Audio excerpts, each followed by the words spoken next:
c'est trop demandé d'avoir des trucs sympas. Bienvenue sur Watch Mojo français, et aujourd'hui nous faisons le décompte du top 5 des choses qui gâchent les jeux vidéo.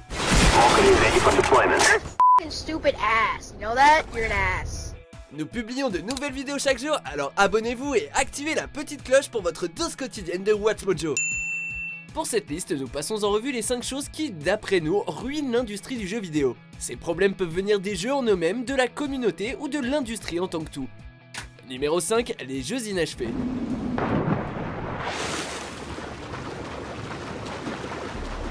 On sortirait pas un album sans le mixer correctement, ni un film sans le terminer ou le monter. Bon, on parle pas de Justice League. Enfin bref, pourquoi on continue à acheter des jeux incomplets ou remplis de bugs? Plusieurs raisons l'expliquent. Les jeux modernes sont complexes, les sociétés ont des deadlines serrés et les patchs sont faciles à distribuer. Le truc c'est que les éditeurs peuvent vendre des jeux et régler le problème plus tard. Les bugs ont toujours fait partie des jeux vidéo, mais l'augmentation de titres sortis sans être terminés n'augure rien de bon pour l'industrie. Numéro 4, plus aucune prise de risque.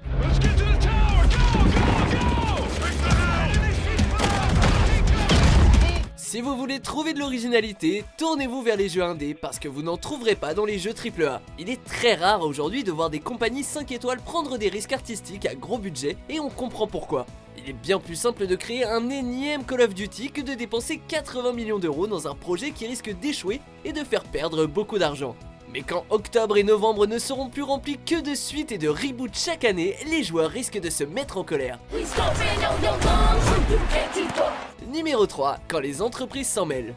Deus Ex Mankind Divided augment your pre-order. Sign up now. Si on ne devait choisir qu'une seule entrée pour cette liste, ce serait probablement celle-là. Si le nombre absurde de suites ne vous suffit pas, les entreprises peuvent vous jouer bien des tours. À part en indé, la plupart des sociétés sont clairement là pour l'oseille. Les précommandes par exemple ne sont qu'une façon d'amasser des thunes et la plupart des gros jeux semblent recourir au contenu téléchargeable pour tenter de traire encore plus les joueurs. Pensez aussi aux gestes cupides comme lorsque Sony a refusé d'intégrer le crossplay. Ça gâche le plaisir et ça donne une image cruelle des sociétés, ce qu'elles sont. Numéro 2, les communautés toxiques. Si les entreprises ont leur tort, on ne peut nier que les joueurs eux-mêmes ont des choses à se reprocher et qu'ils sont en partie responsables des clichés négatifs autour du jeu vidéo. La communauté peut se montrer particulièrement toxique pour tout un tas de raisons. En dehors des cris et des caprices d'enfants, certains joueurs se donnent du mal pour blesser d'autres personnes ou font perdre leur équipe délibérément pour des raisons idiotes. Why are you Torbjorn?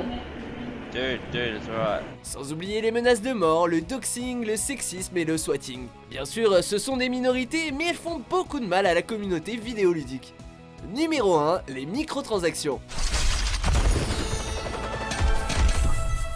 Vous vous souvenez quand on payait le prix fort pour un jeu et qu'on recevait en échange une expérience complète? La belle époque. Les microtransactions posent de gros problèmes dans l'industrie puisqu'elles gavent tout le monde. Si les éléments cosmétiques sont assez inoffensifs, nombre de microtransactions altèrent l'expérience des joueurs.